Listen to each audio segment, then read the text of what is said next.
Good evening there, everybody. What is happening? Hopefully, y'all are having a wonderful day today. Now, sorry, of course, that I'm posting this video a little bit late, or at least a little bit later than what I probably should have, but unfortunately, I had to get certain things done. Anyways, that being stated, let me, of course, give you guys my little fight analyses and my fight reviews of the four main fight cards on this fight. And of course, there was actually a multitude of good fights even kind of before this. Excuse me. And I'm a little bit sick, so I apologize if I have to clear my throat or if I end up coughing. But that being stated, of course, there was a couple of fighters that I may end up talking about, like that one, Saudi Arabian fighter, I believe, under Abel Sanchez, and I believe that there was that one Italian American fighter under Ronnie Shields as well. Do not remember their names personally, but that being said, and I may talk about them a little bit later. But pretty much just to get straight to the point, because of course I don't want to ramble on too much, at least within that of the beginning. Let's get straight to the main fight, of course, that pretty much everyone was looking at, or that of the main two or three fights that everyone was looking at. David Benavidez versus Anthony Yarde, Brian Norman Jr. versus Devin the Dream Haney, and of course that of Jesse Bam Bam Rodriguez versus that of the Puma Martinez, I believe. We'll talk about all three of those fights, and I believe that, and of course we're also going to talk about Abdullah Mason versus that of Anoaks as well. I believe with the fights that I ended up predicting, I think that I went 3-1 on that of the boxing card. The only one overall getting incorrect, which of course was the hardest fight to predict, just in my view, Devin Haney versus that of a Brian Norman. But let's talk about the wonderful performance of Mr. David Benavidez for that of our first point. And I do have to give David Benavidez a great round of applause because this was probably the best performance that I have ever seen out of him for his career. David Benavidez, of course, was a relatively great fighter at the 168-pound weight class. And of course, he looked like a monster, but that was always kind of something that I had expected because it was very obvious that if you ever took a look at David Benavidez at 6'2" and the way that he retains weight, excuse me, that he was never a natural 168 pounder or that he wasn't going to remain there for long, that he was always going to, at the very least, be a light heavyweight type of fighter. And of course, when he moved up there, he did not appear as impressive as what many people thought he was going to be. But it didn't really surprise me that much because, as I've been telling people for years, David Benavidez is someone that, in my view, although he does have great power, it's not to the level of, say, an Inoue or even a Canelo Alvarez or, say, that of a Gervonta Tank Davis. People kept trying to act like he has this one-shot knockout power, and he does have great power. It's just not on the level of that. But that being stated, of course, he went up and he fought Alexander Vozdik. It was not a fantastic performance, but of course, it was a great enough performance over an aging fighter, someone that was a former champion, someone that I definitely thought had seen his better days. But David Benavidez, of course, for his first fight, it was not against a bad fighter, I suppose, but he did not look super impressive. And then, of course, there was his next fight over David Morrell, someone that, I thought was massively overrated at the time for his skill set. But we'll get into that, a little bit later. That being stated, David Benavidez, although I thought that he clearly won the fight, just like I had predicted that he was going to, he still did not look overtly impressive. He still got hit with a multitude of hard shots. He got knocked down later on in the fight, although someone would debate the knockdown because he wasn't really necessarily hit flush with that knockdown, but he still was off balance because of a shot. So, I mean, it is what it is. And of course, he looked a little bit tired and a little bit roughed up in the latter part of the fight over a fighter that, to be quite honest with you, came across as pretty one-dimensional. So that pretty much was, David Benavidez is showing. Now, against Anthony Yarde, Anthony Yarde is not someone that I have ever really been massively impressed with. I think that he's a very good contender. I do not think that he has ever been a great one. I think that he's someone that, if you're a middle of the pack fighter, that maybe he can give you some problems. I do not even believe that he is on the same level as certain guys like that of a Callum Smith. It just is what it is. That is just my personal view of it. And I was pretty much proven correct within this fight, but I do have to give David Benavidez a lot of credit within this fight because one can debate, and I do believe that I probably would debate this. This probably was the most impressive performance that anyone has ever had over that of an Anthony Yarde. Now, that being stated, the quote unquote life and death fights that many people wanted to claim that Anthony Yarde had with Sergey Kovalev and, Artem Beterbiev, it was massively, massively overstated. For anyone that actually takes a look at those fights, he gave them trouble for about 1 or 2 rounds, somewhat within that of the mid rounds. Caught him with a good shot at one point in time that even kind of stumbled them. But other than that, there wasn't really ever a time where Anthony Yarde was truly winning consistently or ever winning consistent rounds. It just is what it is. That being stated, Anthony Yarde still was able to give both of those fighters, two of the greater light heavyweights of the past 10 plus years, probably more problems than what he gave that to a David Benavidez. Now, that being stated, I do think that Anthony Yarde was a lot less aggressive within this fight than what I have seen him within the past. But of course, that doesn't really surprise me because Anthony Yarde, he was, of course, heading into this fight knowing that he does not have the best gas tank and that David Benavidez is known for his gas tank. So, of course, he cannot really do as much in the first half of the fight. But what did surprise me is that David Benavidez' power, as well as his stamina, it appeared to hold up much better than what it did within that of the previous 2 fights. Which, of course, sometimes happens. Sometimes a fighter will jump up to a new weight class, and it takes them a few fights to kind of adjust there to, become better in terms of the stamina and the movement and the strength to kind of get adjusted. And then sometimes fighters, they move up and they never adjust well. And then there are fighters, overall, like Devin Haney, who moved up to the welterweight division today, and they just blend right in perfectly. Now, that being stated, do I think that there's a possibility that that has to deal with the snack program? Yes, but we'll get to that when we talk about that with Devin Haney. But, I mean, it is what it is. That being stated, overall, David Benavidez, I thought, had a very, very, fantastic and absolutely spectacular performance. I thought that he looked very sharp. I thought that, his movement was even better than that of his prior fights. He rarely got hit with any flush shots throughout this fight. He was very consistent. He was patient, and then when he needed to step up the ante, he really did, and he did it without putting himself within that of consistent danger. Now, excuse me, is David Benavidez ever going to be someone that I take a look on the same level, or is more than likely going to be on the same skill level as, say, an Alexander Usyk or a Terrence Crawford or an Naoya Inoue? No, more than likely not. But he is going to be someone overall that is going to be very tricky to deal with. And what I will personally state is this. Even though kind of before this fight, I did not give David Benavidez, overall the quote-unquote, major chance of beating someone like that of an Artur Beterbiev or Dimitri Bivol, even though even before this, I thought that it was somewhat possible. I just would have not favored David Benavidez within those fights. I will say after this performance, especially given the fact that Artur Beterbiev, he is getting up there in age, and Dimitri Bivol is no spring chicken either, and I believe that he had a recent surgery on his knee or whatever it is. David Benavidez very well could potentially win those fights. I don't know necessarily if I would favor him to win those fights. I don't know if I would favor him to defeat that of an Artur Beterbiev, someone that has a very good gas tank, and with every punch he throws, whether it's light or, a little bit more with pressure or power, it basically feels like a brick is hitting you. But the point overall is that, it's possible.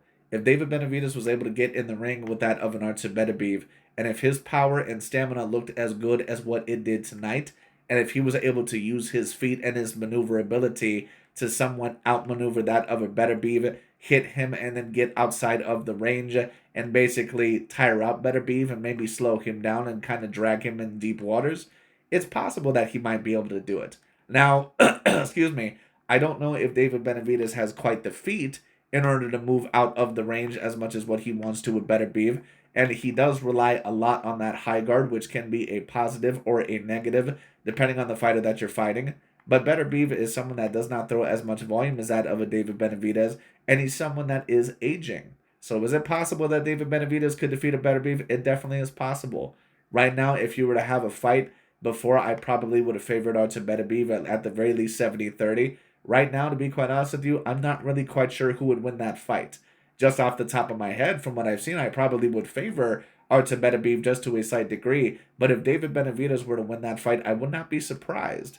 It would be a very interesting fight. And the same thing with Dimitri Bivol. Even though Bivol, of course, is someone that is a great fighter, he is someone that, if you're able to have certain offensive maneuvers, excuse me, you can get him to be a little bit tentative, just like what we've seen within that first Artur Beterbiev fight, which in my view is what lost him the fight. And of course, we've seen it a little bit against Canelo Alvarez as well. And David Benavidez is someone who is very fast, has very good stamina. I don't know if he has the same level of power nor the same level of feet as a Bivol. In fact, he definitely does not. But the thing overall is that he might be able to do certain things against those fighters. And if he was able to defeat one, if not both of those fighters, his name would definitely be on a whole nother level. I stated several years ago, excuse me, that in my personal view that I was not quite sure if David Benavidez was going to defeat certain guys like Beterbiev Bivol ever. And I don't know if I would still even favor him over them now. But that being stated, the fight would definitely be a lot more competitive and a lot more close than what I once thought that it was. He seems to be improving every single fight. He appears overall to have gotten used to the division and has very good stamina, at least at this current moment in time. Now, what I will state is this. Even though this was clearly the most impressive performance of his career, this is a little bit of a hard fight to judge because Anthony Yarde really just did not do a whole lot within this fight.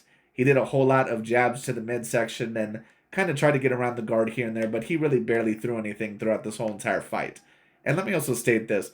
The commentary team was absolutely awful throughout this main event. They were absolutely awful. Sergio Mora, I don't know what Anthony Yarde's team necessarily paid him, but he was acting like Anthony Yarde had this brilliant, tactical, overview or something like that, or this beautiful game plan. And it's like, what are you talking about? Especially overall, and it wasn't even just him. Like Mike Coppinger, I believe overall within one of the latter rounds where David Benavidez was literally beating the shit out of this man. Overall, I believe it was, at the end of the sixth round, Mike Coppinger said that Anthony Yarde was winning it at first when he basically only really landed one major punch and was not doing shit throughout that of the rest of the round, especially that of the final 2 minutes. But, he was saying that, oh, well, he had it at first, but then he let it go. It's like, dude, he let it go for the final 2 fucking minutes of the round. What are you talking about?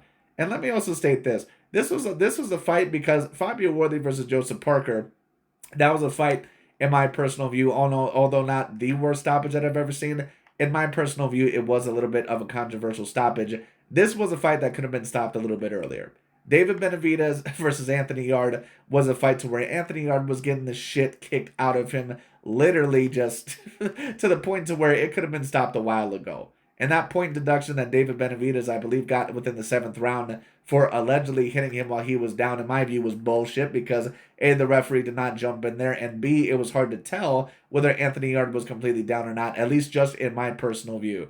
That was just the way that I had seen it, but, who am I? That's just the way that I had personally seen it. But great performance by David Benavidez. Who's a fighter that I would love to see him fight next? I'd probably love to see him fight Beterbiev or Bivol, but if he cannot get his, hands on one of those guys, maybe a fight with Callum Smith would be pretty much just what the doctor ordered. Callum Smith is someone that, of course, kind of gets labeled as that stiff, British fighter, but he's someone overall that actually has a lot of talent. Callum Smith, when you take a look, at the quote-unquote Caucasian, or the quote-unquote white boy British fighters, or a lot of the British fighters really in general, they're very stiff. They don't really change their head levels very well. And if they do change levels, they do not move their head off the center line extraordinarily well. And they can be very stiff and rely a lot on the high guard. Callum Smith, of course, at times does that, but he's probably the best imitation of that style that you probably could find. Because Callum Smith actually knows how to move his head. He knows how to perform certain counters in between the shots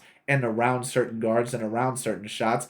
He's also someone that knows how to move his head off the center line, and he's good within a multitude of ranges. So that actually would be a very great fight, especially because Callum Smith, he's a legit A+ level puncher. That'd be a great fight.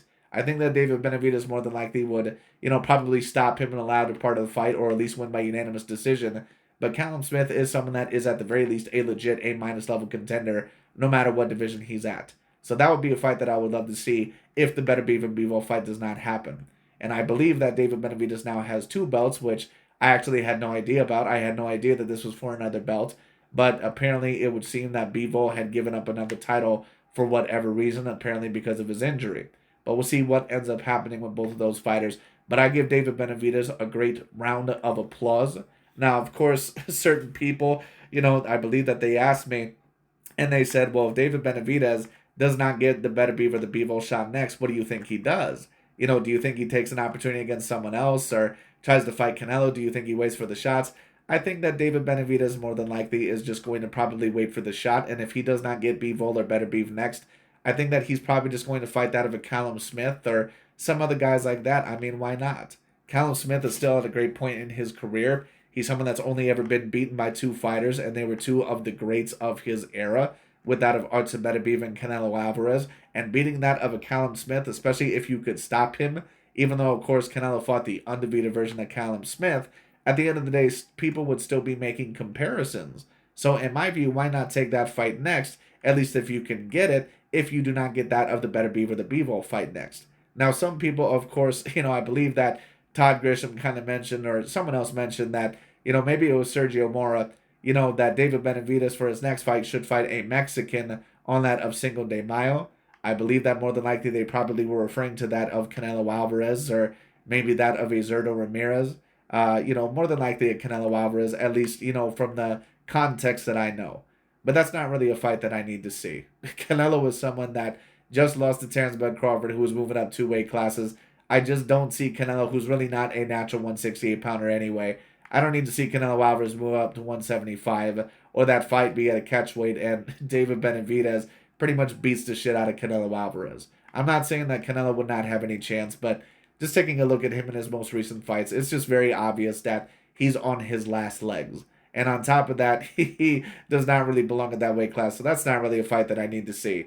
The Canelo and Crawford rematch, I think, is apropos, but a David Benavidez fight at this time, there's just no need for it. Canelo does not belong at 175. It just is what it is. But, of course, there also is the Zurdo fight that people have talked about. I don't think that that fight is quite the right avenue as of yet, because Zurdo, I believe, is a cruiserweight champion at the current moment in time. And, of course, if Benavidez were to go up there, he would probably have to gain a certain amount of mass, and, possibly it might affect his performance at 175 if he were to go back down there. So, in my view, David Benavidez stays where he's at, and he probably just waits for the Bivol and the Beterbiev fight. At least one of those guys is probably going to give you the opportunity. If not Bivol, then probably most certainly Artur Beterbiev. And there's some other good contenders that you can fight there for now, especially a Callum Smith. So why not just stay there? Just my personal view of it.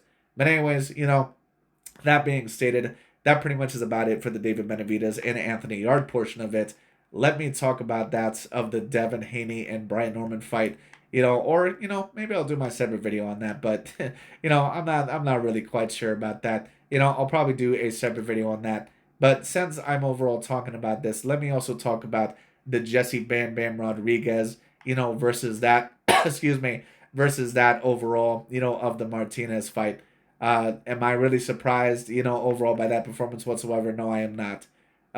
Basically what I had stated, I did not think that Abdullah Mason, versus Noakes was a hard fight to predict. I also did not think that Jesse Bam Bam Rodriguez versus that of a Fernando Martinez was a hard fight to predict at all. It was very obvious that when you take a look at their styles, that it was just there was going to be a clear winner. And I'll talk about Abdullah Mason next, but when you take a look at Fernando Martinez, of course he's an Argentine, he's a very tough fighter, and of course he was able to beat, Ioka, that one 4-weight division Japanese fighter.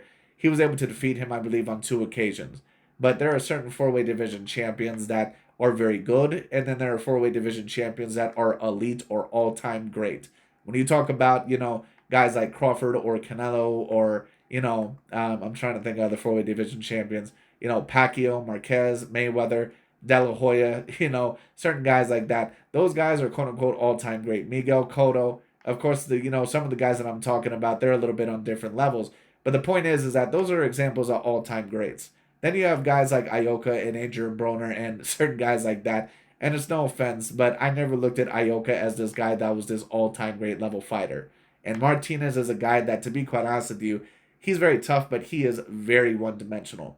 He's someone overall that pretty much will go within that of the guard. He's going to spam hooks. He does not have a very good lead hand. And if you're ever going to be successful within that of boxing, you need to have that of an elite lead hand to more than likely be that of a great fighter. And he was able to beat Ioka on 2 occasions. That's great. But Jesse Bam Bam Rodriguez is someone that is an elite level fighter. And Jesse Bam Bam Rodriguez, pretty much like I had predicted, as soon as he was going to implement that lead hand, implement his better feet and his use of lateral foot movement, also use that of the angles to blindside Fernando Martinez at certain times, there pretty much was going to be nothing that Fernando Martinez was going to be able to do. And that's exactly what happened throughout that fight. Jesse was able to use that of his better feet. He was able to use that of his better movement, both with that of his feet and that of his head, and he just had a much, much more diverse offensive game. It just is what it is. Now, in the early part of the fight, and to be honest with you, kind of a lot throughout the fight, I kind of thought that Jesse Bam Bam Rodriguez at certain times was kind of playing with him. Not to the point to where he wasn't taking him seriously, but to where he really wanted to damage him and he was kind of in a range or fighting a fight that he really did not need to. And then after the first couple of rounds, when it was a little bit too competitive, he said, okay, I'm going to show this, little Argentine dude what I'm really about. And he started launching those uppercuts to the body and those hooks to the body, and he started using his lead hand. Because in the first couple of rounds, he was kind of playing into his game, kind of trying to do certain feints and, overall, or not feints, excuse me, but certain slips and certain things like that. And basically, kind of trying to brawl with him on the inside. And once he knew overall that that was a game that he maybe was not going to win, at least 100%, he went overall into another mode. And that was a mode that Martinez could not deal with. He could not deal with the lead hand. He could not deal with the movement. He could not deal with the angles. And that's eventually what caused him to get knocked out. And to be honest with you, I was very surprised that he didn't not get knocked out earlier. So that's at least what I'll give him. Martinez, I think, gave it a good go. I think that he's someone that has a lot of heart. He took a lot of great shots within this fight. But as soon as Jesse Bam Bam Rodriguez went up to another gear in terms of boxing IQ and his versatility, there was nothing that he had any answers for. He had no plan B. He had nothing going for him other than those hooks, at times are getting inside the range. He had no idea how to get within that of the range. So I'll at least, give him credit for being tough, but he's not someone that I would claim is a quote-unquote super great fighter. He's a great tough fighter, but he's not someone that is a truly great fighter. And that's why I also have to mention this. Jesse Bam Bam Rodriguez stated that after this fight that he wanted to be remembered, or stated, up there with guys like Crawford and Bivol and Usyk and Inoue and certain guys like that. And he's someone that when you take a look at his skill set at his absolute best, he's somewhat around their level, at least somewhat close to it in my personal view. Jesse Bam Bam Rodriguez, he's up there with, fighters overall like that. When you talk about the pound for pound list and you're talking about the most skilled fighters in the world, in my view, you're talking about Terence Crawford, you're talking about Alexander Usyk, you're talking about Naoya Inoue, you're probably talking about Dimitri Bivol, maybe an Beterbiev, but those guys might be a level below certain guys like a Usyk and that of a Terence Bud Crawford in my personal view. Just about, a half level or a level below, but it's debatable. And then of course, you have guys like Shakur Stevenson and Jesse Bam Bam Rodriguez.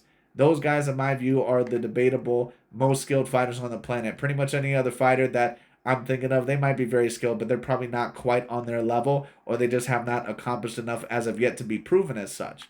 But that being stated, Jesse Bam Bam Rodriguez, I don't think that I can quite put him in the same conversation with those guys after a win like this, because in my view, this win is not a win that is an absolute A+ level win. I think that maybe at best is an A- level win. I'll give him a lot of credit. He beat Ioka, although Ioka once again was moving up to his 4th weight class, but or maybe even his 5th weight class, if I have to remember right. But the point overall is that I never really thought that Ioka was on this level of an Inoue or anything like that.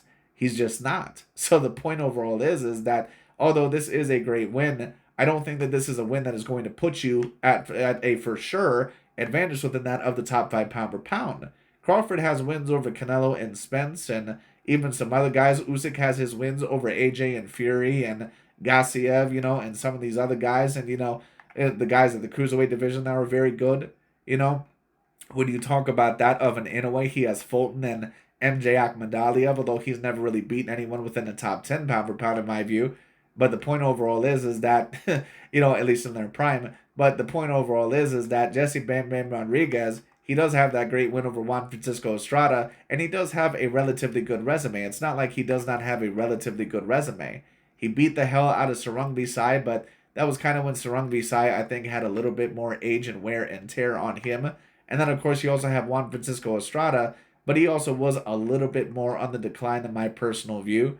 Although he did get that win over Roman Chocolatito Gonzalez, in my view, he probably did not deserve to win that fight, but it is what it is. The point overall being is that, Jesse Bam Bam Rodriguez, in order for him to make a true noise with those guys up there, he's going to have to beat someone more than likely within that of the top 10 pound for pound.